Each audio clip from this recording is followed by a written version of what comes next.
do Espírito Santo. Amém. Amém. Até antes da gente ir para a palavra que está em Isaías 41, do 17 ao 20, quero aproveitar ali essa palavra que a Paula trouxe de São Bernardo e a oração que cantada, não é? Que o Emmanuel trouxe para nós agora. Uma das coisas, um dos sinais que nos leva a identificar a presença de Deus é a paz. A paz, ele é critério de discernimento. Porque o demônio não consegue falsificar a paz. Porque ninguém dá aquilo que não tem. E o demônio não tem paz. Não tem paz, não suporta a paz. Tanto que o elemento diabólico é a angústia, que é o contrário da paz. Na presença do mal, a gente fica sempre angustiado. Inclusive nos grupos de oração, quando alguém trazia uma profecia ou trazia ali uma palavra de ciência, um dom de revelação, todas essas coisas o demônio pode falsificar. Por isso que tem falsa profecia, por isso que tem falsa revelação. Por isso um grupo de oração não adianta ser carismático se não tiver o dom do discernimento dos espíritos. O dom do discernimento, ele é indispensável para nós sabermos se o que está acontecendo vem de Deus ou não. E muitas vezes ali no grupo, quando vinha uma coisa que não era de Deus, de repente uma pessoa perturbada, né? Uma pessoa que nem fazia parte e caiu de paraquedas ali naquela noite, porque as nossas reuniões de oração são abertas, né? Tanto dos católicos quanto dos evangélicos. Quem chegar, seja bem-vindo. Mas às vezes no meio desses que são bem-vindos, às vezes chega alguém desequilibrado, perturbado, ou até com um pezinho na escuridão, né?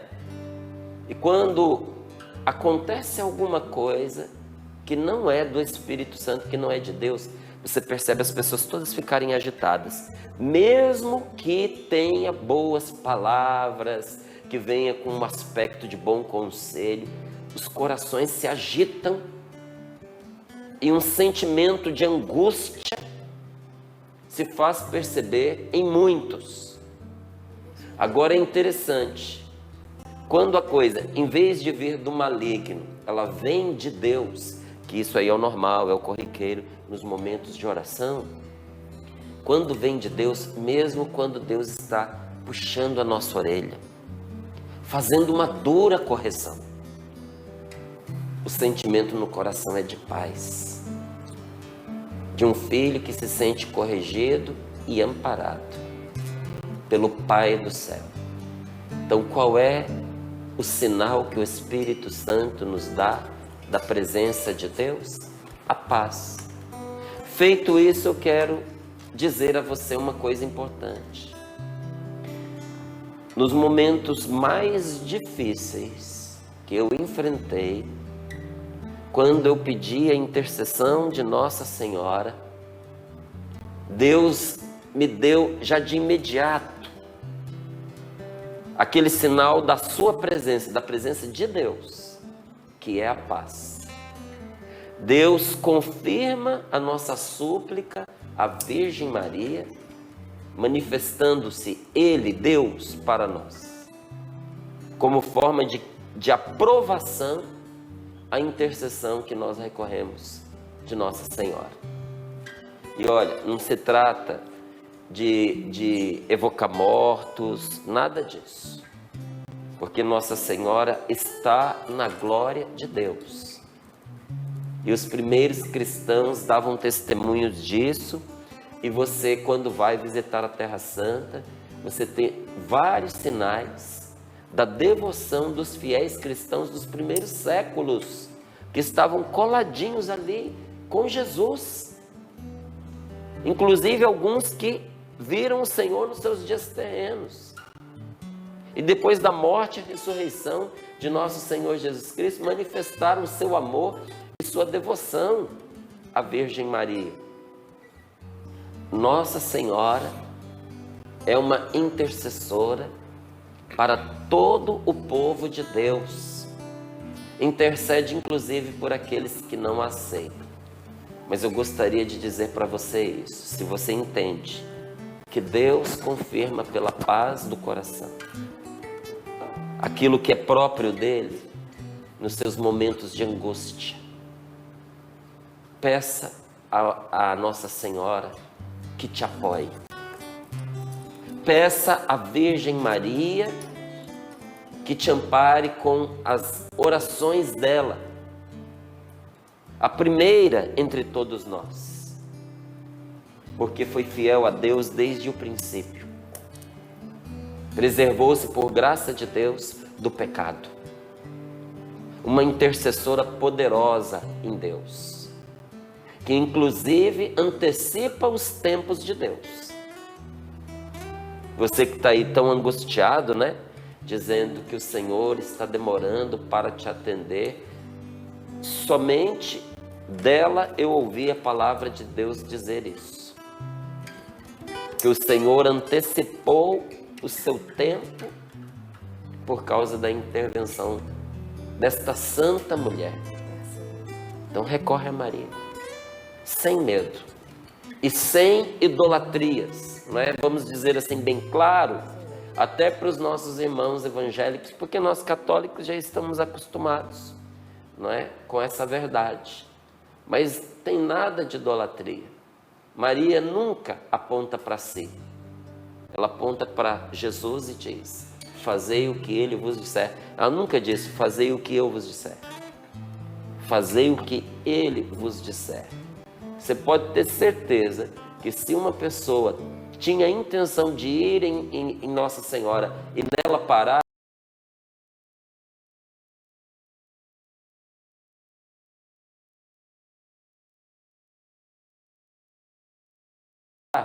pode ficar tranquilo que não vai acontecer. Que ela pega pelo braço e diz: em mim, ele, meu filho, ele é Deus. Mas recorra a Maria e você vai experimentar a doçura da sua intercessão nos momentos mais amargos da sua vida. Muito obrigado por me dar a oportunidade de fazer essa partilha com você antes de entrarmos aqui na palavra. Isaías 41, do 17 ao 20. Os pobres e necessitados buscam água e nada. Estão com a língua seca de sede. Então eu mesmo, o Senhor, vou olhar por eles. Eu que sou o Deus de Israel, não vou descuidar deles. Rasgarei córregos nas montanhas áridas, nas baixadas abrirei olhos d'água, transformarei o deserto num brejo, a terra seca em minas d'água. No deserto plantarei cedros, acácias, murtas e oliveiras. No chão árido porei juntos pinheiros, olmeiros e ciprestes. Assim, ao mesmo tempo, hão de ver e entender, observar bem e pensar que foi a mão do Senhor que fez tudo isso, que foi o Santo de Israel que o criou. Palavra do Senhor. Graças a Deus. Graças a Deus. Diga para mim, sinceramente, você acha que esta palavra foi registrada na Sagrada Escritura e chegou para mim e para você para falar de água e de córrego? Quem recebeu esta palavra ali num primeiro momento por meio de Isaías, sabia que Deus estava comparando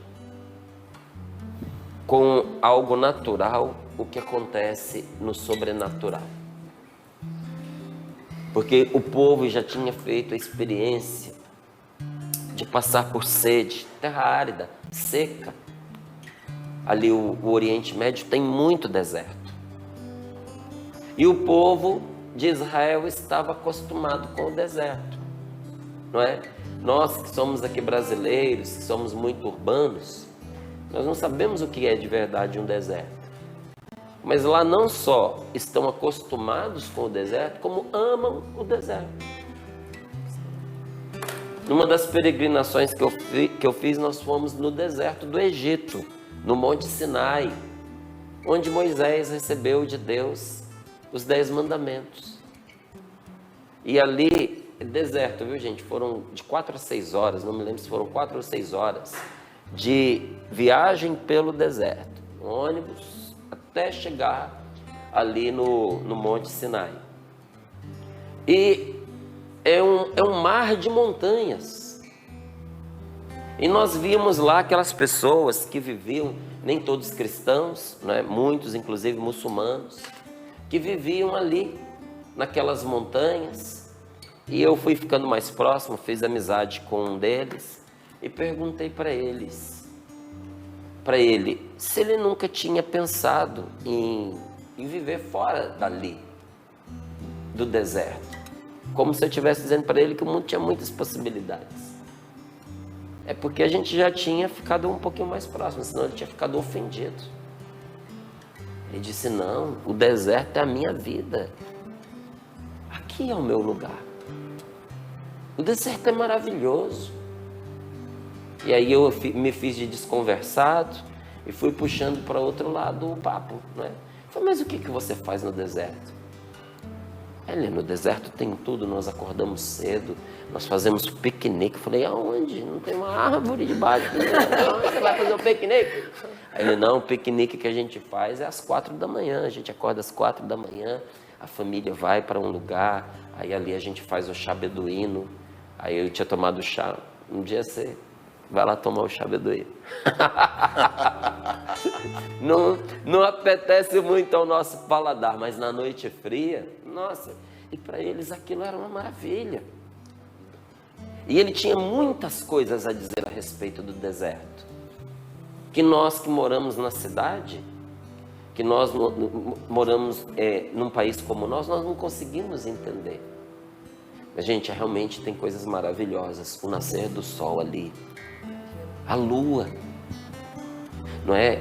Como é deserto, tudo tem grande valor. Uma plantinha que nasce, um fiozinho d'água, as cisternas que eles têm, é outro ritmo de vida, não é? Mas no deserto se passa sede. Você tem que ter cuidado. Se você não souber andar no deserto, se você se perder no caminho, você não vai ter tempo para chegar no próximo poço. Quando eles faziam as grandes travessias com os rebanhos, era assim, você atravessa a noite e descansa durante o dia, porque não se aguenta o sol. E o pastor, o bom pastor, não pode se perder no caminho, porque se ele se perder, não tem tempo de chegar no percurso até onde tem água. Perder-se no deserto é a morte. Por isso que a palavra de Deus fala tanto de deserto, comparando com esta vida, porque perder-se nesta vida é a morte da alma, não é? E olha o que a palavra de Deus, ela nos diz, fazendo essa comparação. Os pobres e necessitados buscam e nada. Nem vou falar da água, porque Deus está falando de tudo aquilo que nós temos sede para poder viver. E a grande sede que nós temos é de amor, é de felicidade, é de vida verdadeira. E nós podemos dizer aqui, quem está desprovido de paz, quem está desprovido de amor, quem está se sentindo abandonado, sozinho, e tem gente se sentindo assim, abandonado, sozinho, sem ter ninguém que cuide, porque a família já faleceu, porque é o único que sobreviveu, já está às vezes idoso, idosa ou enfermo, e não tem nada. Aquele que se vê desprovido de presença, desprovido de amizade, desprovido de recursos materiais que o sustente também, desprovido de saúde, Bate numa porta, ninguém quer dar atenção, procura outro, a pessoa sabe, não vou me comprometer porque eu não vou conseguir cuidar. Essa pessoa está procurando um lugar onde se encostar e cada um vai fechando ali a porta. E o Senhor diz: o desprovido, o necessitado busca, busca, busca e nada. Não tem quem cuide.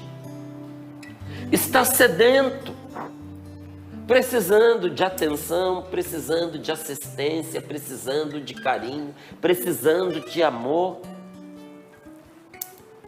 como que com a sua língua seca de sede, e nada. Então diz o Senhor: eu mesmo, o Senhor, vou olhar por eles. Nesta manhã o Senhor está lhe dizendo que Ele mesmo, o Senhor, vai olhar por você, que se vê assim sedento, necessitado e desprovido, que até ao olhar por você, para você mesmo, você não vê onde buscar. E às vezes a gente tem uma experiência dura ao olhar para nós mesmos, porque muitas vezes quando nós olhamos para nós mesmos, não gostamos do que vemos. Eu estou procurando ser fiel a esse hábito de, terminou o dia, fazer um exame de consciência antes da gente rezar, antes da gente dormir. É como pôr o lixo para fora, sabe? Tem um lixo que não vale a pena deixar dormir dentro de casa. Tem um lixinho que é assim, diferente. Mas tem um lixo que não pode dormir dentro de casa, que ele faz cheirar mal a casa. Com o coração também é assim. É importante que toda noite a gente coloque aos pés da cruz de Jesus o lixo do dia que a gente viveu. Não todo dia a gente produz lixo, não produz? É uma embalagem que você descarta, é um resto ali da comida que não se aproveita, né? Você vai e faz lá a feira, às vezes tem alguma coisinha na fruta que você tem que lançar fora, não é? Todo dia a gente joga fora algum dejeto. Todo dia a gente produz lixo. Coração também, gente. E o lixo do coração que a gente não põe aos pés da cruz de Jesus para ser destruído pelo seu sangue, faz cheirar mal a vida da gente, apodrece a alma da gente. E quando chega a noite, que a gente vai olhar para a nossa própria consciência, nem sempre a gente gosta do que vê. Mas ali é a hora da gente pedir perdão. Ali é a hora da gente se sentir amado. Ali é a hora de a gente encontrar-se com esta palavra na qual o Senhor diz: eu mesmo, o Senhor, vou olhar por você. Não vou me descuidar de você. E mesmo que você esteja no deserto, transformarei o deserto em brejo. Vou rasgar córrego nas montanhas áridas, nas baixadas abrirei olhos d'água. O que é isso perto do que Deus fez em Jesus nosso Senhor? Deus rasgou seu coração. Rasgar córregos no deserto é mole para quem rasgou o seu coração em Cristo Jesus por nós. E do coração de Jesus correu um rio de água viva que é capaz de salvar. Águas curadoras. Quem se aproxima do rio de água viva aberto no coração de Jesus, mata a sua sede e recebe o remédio para toda enfermidade que enfrenta. Vou rasgar no deserto, não é? Um córrego, rasgarei córregos nas montanhas. Ele rasgou o seu coração por amor de nós, para que esteja, rasgou, para que esteja sempre aberto, porque uma porta você pode fechar, mas uma fenda está sempre aberta. No coração de Jesus não tem uma porta, no coração de Jesus tem uma fenda, onde você pode entrar. É muito interessante isso, né? Meu coração tem porta, seu coração tem porta, o coração da Paula tem porta, da Valdênia, do Sapo, do Manuel. tem porta. Nós podemos fechar a porta do nosso coração. Nós podemos, não devemos, mas nós podemos. Jesus não tem porta no coração, ele tem uma fenda. Seu coração foi rasgado, para que nós tenhamos a certeza de que nunca vamos encontrar em Jesus portas fechadas. Chegou seu dia, chegou a sua hora, chegou a sua vez de encontrar no coração de Jesus o refrigério, a água límpida, a água viva que mata a sua sede e refrigera a sua alma, né? Encontrar ali no coração de Jesus o remédio para a sua enfermidade, o socorro para a sua fraqueza. E o Senhor diz: assim, ao mesmo tempo, hão de ver e entender, observar bem e pensar, olhando todas essas coisas que acontecem à volta. Vão olhar bem e observar que foi a mão do Senhor que fez tudo isso. Gente, assim, ao mesmo tempo, hão de ver e entender. Deus quer que entendamos o seu amor. Deus quer que você entenda que Ele te ama. Te ama. Não há nada além no coração de Deus por você do que amor. E amor perdoa. E amor ajuda. E amor recupera. Mesmo que você olhe para você e não goste do que veja, quando Deus olha para você, por debaixo de todas as camadas desagradáveis que nós nos revestimos tantas vezes, Deus consegue olhar no íntimo do nosso ser e ver aquela imagem e semelhança que Ele plantou desde o início dentro de nós. Deus ama você para além de qualquer aparência, para além dos erros que você cometa, para além dos seus fracassos. Deus não te ama por causa do seu sucesso.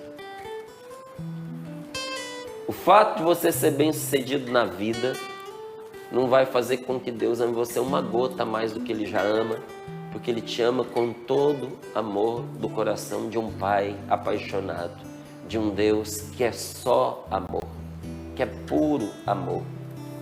Então, diante desta palavra, nós podemos nos fazer uma pergunta: seria possível uma pessoa aceitar-se com as suas trevas? Seria possível uma pessoa aceitar-se com as suas fraquezas e com seus pecados? Seria possível você se aceitar com os seus medos, sem a revelação que essa palavra está trazendo para nós? Será que você conseguiria suportar o negativo da sua vida sem a revelação de que Deus te ama? Como Ele diz aqui: eu mesmo vou olhar por você, não vou me descuidar de você, e por sua causa transforma o deserto em brejo. Não é que vai ter água, vai ter superabundância. Brejo tem bastante. Vai ter superabundância de água, de vida. Gente, quando nós descobrimos que o Pai enviou o seu Filho único e querido, Jesus, Filho único e querido do Pai, quando a gente descobre que Ele foi enviado não para nos julgar, não para nos condenar, mas para nos curar, para nos salvar e para nos guiar pelos caminhos do amor. Quando nós fazemos essa descoberta, quando se descobre que Ele veio para nos perdoar, Jesus veio para nos perdoar, porque Ele nos ama na profundidade do nosso ser. Quando nós descobrimos que Ele veio para nos perdoar, então é possível que nós possamos nos aceitar a nós mesmos. Por que você deve se aceitar? Porque você é amada. Porque você é amado. A gente é bobo demais, gente. Nós nos prendemos demais às exterioridades. Às vezes a gente constrói a vida inteira em cima de uma imagem que é só exterior. Preocupa a vida inteira com uma beleza que é certa que vai passar. Aí você olha aí, corre a internet aí que você vai ver um monte de pessoa que vai ficando velha e não aceita a própria idade. E aí vira um monstro, porque é tanta intervenção atrás de intervenção que a pessoa não percebe que ela está virando uma caricatura dela mesma. Aí você olha a foto da pessoa antes e a foto da pessoa depois que ficou se mexendo o tempo inteiro. Estica daqui, estica de lá, injeta daqui, injeta de lá. Ah, Márcio, você é contra a pessoa se cuidar? Não sou, não. Ah, você é contra a pessoa fazer uma cirurgia? Não sou também, não. Eu só estou colocando para você que às vezes quando a gente não se aceita, nem o médico dá conta da gente. Porque tem médico que diz assim, Márcio, a pessoa chega aqui, é uma tristeza, porque você tem que convencer a pessoa a não se estragar. E a pessoa acha que está a coisa mais natural do mundo, ela acha que ela ficou jovem. Não, não ficou jovem, ficou esticada, não é? Ficou uma pessoa envelhecida, com as marcas da velhice, mas uma marca muito pior, da não aceitação da própria idade e de si mesmo. Meus queridos, todos nós vamos envelhecer. Vamos envelhecer com sabedoria. Vamos curtir também o nosso amadurecimento e a nossa velhice, como um dia a gente curtiu a nossa juventude. Cada fase tem a sua preciosidade. Então, às vezes, a gente não se aceita porque nós colocamos toda a nossa esperança, a nossa confiança e o nosso crédito na aparência física. E vive uma vida infeliz porque não gosta do próprio nariz, porque não gosta do próprio cabelo. Nunca me aceitei. Por quê? Meu cabelo. Nunca me aceitei. Por quê? Cor da minha pele. Aí você vai ver, tem um outro que morreria para ter a cor da pele daquele que não se aceita. E assim vai. Sabe, o ser humano é sempre insatisfeito. Tem uma insatisfação que é boa a gente ter. Nenhum de nós está satisfeito nessa vida. Você pergunta assim, Márcio, você está satisfeito? Eu não. Tenho uma fome de eternidade. Eu quero viver para Deus, eu quero ir para o céu. E eu quero, gastar a minha vida para que as pessoas possam experimentar pelo menos um pouquinho do que Deus fez por mim, do que eu experimentei na minha vida. A minha insatisfação hoje é essa. Mas quando a gente não sabe direcionar a nossa insatisfação, a gente fica insatisfeito até com um pé que a gente tem, que vive dentro de um sapato, e a gente não aceita o pé que a gente tem. Não gosto do meu pé. Seria mais feliz se eu tivesse um pé diferente. Não tem ninguém nem vendo isso, meu amigo. Mas a gente não se aceita, porque nós acreditamos que as pessoas nos amam pelas nossas aparências. Deixa eu te dizer uma coisa muito séria sobre aparência. Uma pessoa que aparenta uma coisa e é outra é que nem uma armadilha. Você chega e cai no buraco. Você só se machuca, porque você se aproxima por causa do que ela aparentou e depois não era nada daquilo que ela parecia. É um tipo de traição, é um engano. E depois que você descobre que você foi enganado, a tendência é se afastar. Não fica preso à sua aparência, não. Se aceite, se ame, porque Deus te ama. Porque Deus te quer bem. Olha, é interessante, criança, quando a gente não mete preconceito no coração delas, é maravilhoso.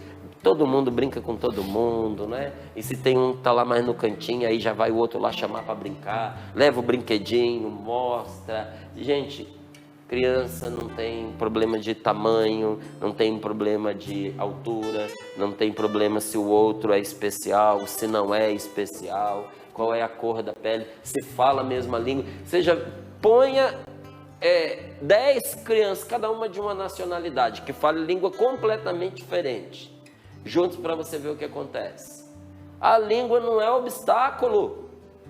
Elas conseguem brincar, uma falando inglês, outra falando francês, outra falando português, e elas se entendem, porque a verdade, existe uma língua universal. Se chama amor. Quando a gente ama, a gente entende o outro, ainda que ele fale uma língua diferente. Por isso é tão estranho quando a gente vê num casamento pessoas que não se entendem. Ah, porque a cultura dela é uma, a cultura dele é outra, a gente sabia. Não, faltou amor, falta amor. Ah, mas então se faltou amor tem que acabar. Não, põe amor que o amor volta. Planta amor que dá amor. Mas tudo começa com a gente se aceitar. Porque como é que você vai amar alguém se você não se aceita? Inclusive os seus limites. Olha, a gente ontem... nós ficamos acordados lá em casa um pouquinho até mais tarde. Foi uma delícia. E de vez em quando dá para fazer. De vez em quando. Porque fazer sempre não dá mais. 47 anos. Né? Então. Mas não é mais como era quando era 20, viu, Sapo? 47. Pois é. Já tive. Mas não era como quando eu tinha 20. Tinha vintão, a gente ia até às 3 da manhã, acordava às 6 e tocava a vida como se nada tivesse acontecido. Aí depois que você passa dos 40, você já começa a medir. Você vai se aproximando dos 50, opa, fica até às 3. Acorda até às 6. Vai lá com as brincadeiras para você ver o que acontece. Você tem que aceitar. Tem que aceitar que tem limite. Tem que aceitar que tem algumas coisas que você não vai dar mais conta de fazer. É uma besteira você não gostar de você mesmo. E por que a gente às vezes não gosta de nós mesmos? Porque não nos sentimos amados. Há uma esperança, gente. Porque somos amados por Deus. Nós não estamos fechados para sempre numa prisão de egoísmo e de trevas. É possível amar. E assim se torna possível aceitar também os outros e perdoar. Porque quem é aceito, aceita. Quem é perdoado, perdoa. Se você não viver a experiência do perdão de Deus para você, você não vai conseguir perdoar sua esposa, você não vai conseguir perdoar o seu marido, nem seus filhos que você ama. Vai continuar amando, mas com restrições, porque não perdoa. Eu amo, quero bem, mas não perdoo aquilo que me fez. Que triste! Não é que o seu filho, o que ele fez é grave demais, que não se possa perdoar. Mas a marca do desamor dentro de nós não se dissolveu, porque nós não nos sentimos amados e o ato daquela pessoa confirmou para nós aquilo que a gente acha, que nós não somos amados. Você é amado, amada, você é digno de amor e tem pessoas que te amam. Mas se nós não passarmos pela experiência do amor de Deus, nós vamos passar a vida duvidando do amor das pessoas. E quem não acredita no amor e não se perdoa, não consegue dar perdão. Olha, enquanto eu só vejo no outro qualidades que refletem as minhas qualidades, não tem crescimento possível. A pior coisa, eu gosto dessa oportunidade porque eu sei que muitas pessoas da nossa comunidade nos assistem nesse momento, né? A pior coisa que pode acontecer com você, meu irmão, que é da Canção Nova, é você se fechar numa panelinha. Porque a panelinha, ela tem uma característica de reunir pessoas muito parecidas, não é? Aí tem a panelinha dos fofoqueiros, a panelinha dos mentirosos, a panelinha dos insatisfeitos, a panelinha dos críticos em excesso. Enquanto a gente vive só com aquelas pessoas que concordam comigo, porque parece fácil a gente ter convívio com quem pensa igual a nós. Pode até, num primeiro momento, ser fácil, mas não tem sabor. E não tem crescimento possível. Porque o crescimento se dá na diferença. Quando a gente quer só aqueles que... Esse é do meu time, porque esse pensa igual a mim, ele faz igual a mim, ele até nos erros a gente combina. A gente é errado junto. Ei, amigo, relacionamento estático. E mais cedo ou mais tarde vai acontecer uma quebra. Você já percebeu que quando você vai fazer certas massas, você tem que colocar um aditivo, você tem que colocar o catalisador, porque senão a massa não... Ou ela não se solidifica, ou ela quebra. Não é? Ela quebra. Quando a gente vai fazer algumas esculturas de cimento, a gente vai fazer alguns objetos de cimento, que é maravilhoso. Tem coisa linda que dá para você fazer com cimento, que é baratinho e durável. Mas se você errar no ponto, racha. E às vezes você precisa colocar coisas diferentes ali do cimento para dar a liga. Você tem que colocar água, você tem que colocar areia, você tem que colocar, às vezes, um pouquinho de argamassa, e tem uns produtos líquidos, não é? Uns plastificantes que dá uma solidez, o negócio não racha. Agora, se você fizer um negócio só de água com cimento, você diz assim, vai ficar lisinho, põe só água e cimento, vai rachar. Esses grupinhos fechados, todo mundo igual, não dura. Não dura. Por isso que nos casamentos é interessante, normalmente a gente casa com uma pessoa bem diferente da gente. Gente, como a Rosa é diferente de mim, como o Felipe é diferente da Paula. E aí, a Gabi é igual a você, ô Emanuel? Não, senhor. Não tem, né? É a Silvana. Igualzinha a Silvana. De jeito. Gente, é engraçado, né? Como a própria natureza e o próprio Deus vai nos unindo a pessoas diferentes, senão não dá liga. Aí com o tempo a gente vai se tornando uma só carne, não é? Aí você diz, faz parte de um mesmo corpo, mas você sabe que a unha não é o dedo. A unha é a unha. Você sabe que o marido é o marido, você sabe que a mulher é a mulher, mas depois de um certo tempo você vê um só corpo. Aí até diz assim, eles são muito parecidos, mas não é parecido coisa nenhuma. Mas Deus liga. Deus liga porque é diferente, não é? Então, se a gente quer só quem pensa igual a nós, deixa eu te adiantar o assunto, nem você vai aguentar. Por que a gente não gosta muito de ficar sozinho? Porque chega uma altura que a gente também não se aguenta. A gente precisa do diferente, né? Para interagir conosco, senão fica sempre aquela mesma água. O relacionamento entre as pessoas, ele só é autêntico e ele só é estável quando ele se fundamenta sobre a aceitação das fraquezas. Quando ele se fundamenta sobre o perdão e sobre a esperança de crescimento. Isso é, os seus relacionamentos só são verdadeiros e só vão durar se entre vocês tiver aceitação das fraquezas. Aceita as fraquezas da sua mulher, meu irmão. Porque às vezes você quer construir uma outra pessoa e para isso você está negligenciando a ela. Aceita que o seu filho não é como você queria que fosse.